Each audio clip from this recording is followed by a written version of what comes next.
Bom dia, boa tarde, boa noite. Eu não sei que hora que você está aí na sua casa, mas eu estou aqui em frente ao Planetário do Ibirapuera. Que canal é esse, galera? Esse canal História Vida com Zavo Lima e a gente vai fazer uma aulinha sobre renascimento científico. Roda a vinheta aí.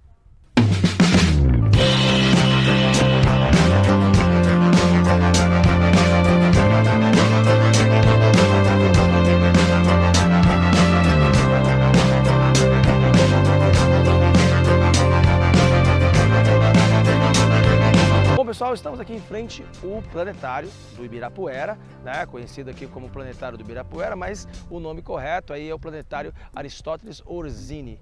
Bom, estar no planetário, estar aqui num local onde teoricamente remete à observação dos astros, remete aí a uma lógica sobre a contemplação do universo, a ideia de conhecer as estrelas, mas a gente sabe como e quando isso, realmente toma corpo na nossa história. Vamos falar então de renascimento científico, beleza? Falar de renascimento já remete a alguma coisa, já temos a aula de renascimento cultural, vocês acompanham aí no canal. Renascimento cultural é esse movimento que está acontecendo na Europa por volta lá do século XIV, toma corpo no século XV e no século XVI se difunde pela Europa inteira. E todo mundo sabe que a palavra renascimento vem de algo que está nascendo de novo, porque já aconteceu. A ideia de que o homem figurava o pensamento através de olhar o humanismo, o pensamento racional, o cientificismo, essas ideias já existiram na história, estava lá na antiguidade, principalmente em Grécia e Roma. Então a gente entende que já houve em outras épocas o pensamento racional, o pensamento onde o homem estava no centro das coisas. Chamamos isso de antropocentrismo, lembra disso? Por isso que no Renascimento nós chamamos aí de classicismo, a volta aos clássicos, gregos e romanos. O Renascimento científico não fica atrás. O Renascimento científico tem seus grandes expoentes entre o século XV e o século XVI. Ele está junto ali, concomitante ao Renascimento cultural, tá? Mas a gente especifica Renascimento científico por quê? Porque nós estamos falando que há uma mudança aí na Europa, essa transição da Idade Média para a Idade Moderna. O homem moderno está deixando de somente embasar o seu pensamento pela fé, pela religião, pela igreja. Está começando a pensar cientificamente. Por isso nós estamos falando, o renascimento científico. Uma série de cientistas começaram a aparecer, produzir algo nesse momento, então está renascendo novamente a ideia de que vamos observar o mundo e as ações que existem nele racionalmente. Por isso é muito importante, você que está para o Enem, está no vestibular, está estudando aí, para concatenar as ideias do renascimento científico, tem que guardar essa ideia do chamado racionalismo. O que é o racionalismo? É pensar racionalmente, é querer explicar as coisas do mundo através da razão e não tanto mais através da fé, certo? Nesse ponto, o empirismo, o que é o empirismo? É testar, fazer experiências, é tentar explicar as coisas através de uma espécie de mecânica. Vamos ver, vamos atestar, vamos fazer experiências observando, testando coisas, e aí então nós chamamos de empirismo. Racionalismo e empirismo está ligado à ideia do cientificismo, pensar as coisas através da ciência. Nesse ponto, pessoal, a gente tinha a ideia de que no século XV, um alemão aí chamado Gutenberg, muito importante guardar esse nome, tá? O Gutenberg é o inventor da imprensa. Então, os caras que estavam produzindo coisas, na Idade Média, quem produzia coisas geralmente era a igreja, no caso eram os monges religiosos. Então, as produções da igreja ficavam muito fechadas dentro deles, até porque era muito difícil de fazer cópia e produção de livros, principalmente por causa que os monges faziam isso dentro dos mosteiros. Mas com o advento da imprensa no século XV, então a produção científica passou a ser então publicada, e ao ser publicada passa a ser difundida. E nesse ponto a difusão do pensamento racional vai se espalhando pela Europa a partir do século XV e a partir do século XVI.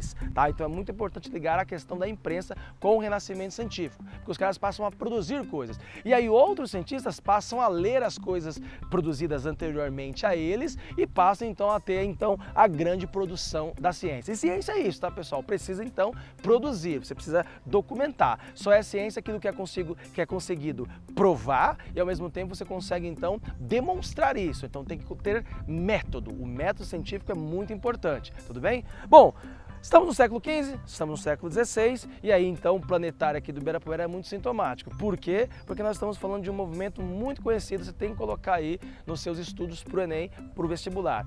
Quando se fala de renascimento científico, falamos desses três grandes nomes do renascimento científico. Quem são eles? Né? Você tem aí então o polonês Nicolau Copérnico. O Nicolau Copérnico, ele é o primeiro a falar sobre a ideia de que não é a Terra o centro do universo. Isso é chamado de geocentrismo. Durante séculos a Igreja Católica atestou a ideia de que a Terra estava estática no centro do universo e quem girava em torno da Terra eram os outros astros. O Nicolau Copérnico, ele trouxe a tese do chamado heliocentrismo. Escreve aí, heliocentrismo. Hélio, o Sol. O Sol é o centro do universo. E quem gira em torno do Sol são os outros astros, e no caso a Terra gira em torno do Sol. Esse é o Nicolau Copérnico. Um seguidor de Copérnico, um dos nomes mais famosos, obviamente, do Renascimento científico, você deve guardar, é o Galileu Galilei. Italiano Galileu Galilei atestou as teses de Copérnico, tá? Então continuou os estudos copernianos, ou seja, atestando que o Sol é o centro do universo, mas também Galileu Galilei é muito importante, né, porque ele é um grande inventor, né? Ele melhorou aí o telescópio para conseguir observar melhor as estrelas. Esse é o lance, né? A empiria é a observação, então você tem que observar melhor as estrelas para poder ter as suas teses com mais concretude. Assim sendo, ele é o criador de um novo telescópio. Também ele melhorou o microscópio. Olha que interessante esses caras, né? Do macro para o micro, né? Olha só, observar as estrelas e observar os micro-organismos, assim falando, né? E o Galileu também é o inventor aí, né, do compasso. Olha só quantas coisas, né? Matemático, físico, tá? Galileu Galilei, nome importantíssimo no Renascimento científico. E um terceiro nome importantíssimo, pessoal, é com certeza, né, o Johannes Kepler. Kepler, então, né, continuador também da teoria do heliocentrismo, ele também atesta a ideia de que há movimentos mecânicos dos astros no universo. Então, ou seja, existe uma dinâmica de movimentos no universo. E isso é muito importante para saber que há movimentos. Por exemplo, no caso da Terra, o movimento de rotação e o movimento de translação. Três cientistas são muito importantes para falar sobre esse movimento. Eles são astrônomos, né, pessoal? Observam o universo e trouxeram novas ideias e bateram de frente com a Igreja Católica. Aí compraram uma briga feia, né, pessoal? Porque a Igreja Católica tinha o poder da Inquisição. Logo, logo nós vamos ter a aula, né? Falar sobre a Contra-Reforma Católica. Esses caras foram perseguidos pela Contra-Reforma Católica, né?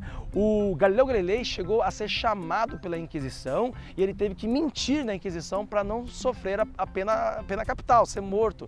Ele disse que atestava a tese da igreja. Só que é interessante que alguns historiadores falam, pessoal, que no finalzinho, né, do seu julgamento, ele falou assim, ó, mas sobretudo ela gira. Não disse como, mas disse que a Terra gira. Ou seja, ela gira em torno do Sol. Esse é Galileu Galilei. Bom, outros nomes importantes para a gente fechar essa ideia, obviamente nós temos aí, por exemplo, né, pessoal, um nome muito importante da anatomia humana, né, que é então aí o Andreas Vesalius, que é um dos primeiros médicos aí a atestar a ideia de que precisa estudar o corpo humano. Então fazer autópsia, abrir o corpo, estudar o corpo. A igreja, durante muito tempo, a Igreja Católica não permitia mexer nos corpos, porque isso era o traje do corpo, uma questão religiosa. Mas ele, pela ciência, precisa estudar os corpos. Então a anatomia humana foi muito desenvolvida pelo Andreas Vesalius. Temos um nome muito importante, também de a gente guardar neste momento aí, né, que é aí o Isaac Newton também, o Isaac Newton e o René Descartes, pessoal,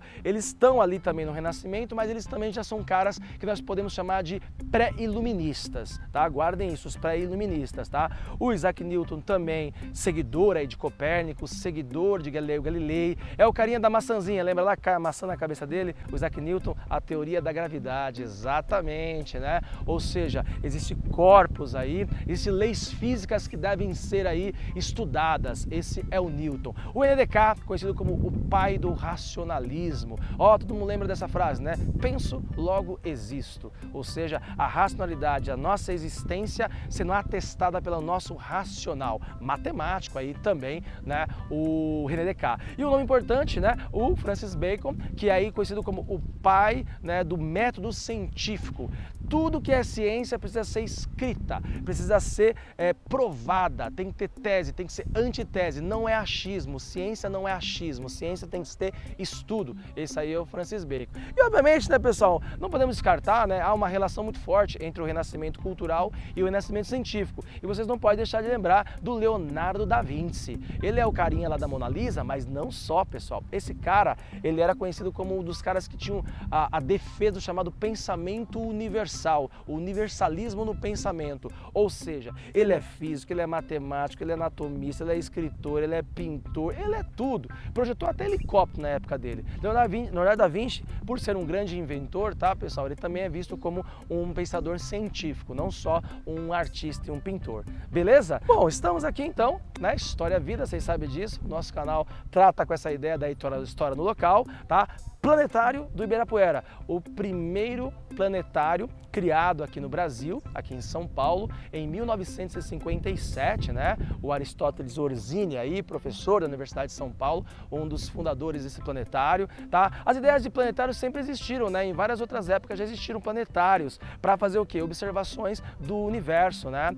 E aqui nós temos a ideia de que esta lógica de observação sempre foi algo que os humanos tiveram sempre muita vontade de entender, tá? Então aqui no Ibirapuera temos esse planetário e é interessante, tá? A data 1957, para quem não sabe, foi o ano em que a União Soviética colocou o primeiro satélite no universo. Ó que interessante, o homem traçando o seu caminho para o universo, tá? Interessante essa arquitetura, né, feita em concreto armado e também, né, com estruturas metálicas, tem um grande projetor lá dentro, a galera entra lá e consegue observar as constelações, consegue ver as estrelas, é muito legal, é muito interessante, tá? Então essa paixão do homem pelo universo, nós temos aí, imagina, né? Nós estamos falando que a data simbólica da fundação do planetário aqui do Ibirapuera de 1957, quando estava no auge da chamada corrida espacial, imagina se Galileu Galilei pudesse chegar à Lua. E o homem chegou na Lua em 1969, né, com os Estados Unidos na chamada corrida espacial. Pessoal, isso aqui é história. História é vida. Esse é o nome do nosso canal. Ó, clica, compartilha, ativa a sinaleta. Você vai ficar rico se você fizer isso, tá? Então, né, ajude a produzir conhecimentos. O professor faz isso com muito carinho. Zavo Lima, estamos juntos. Planetário do Ibirapuera. Tchau, tchau.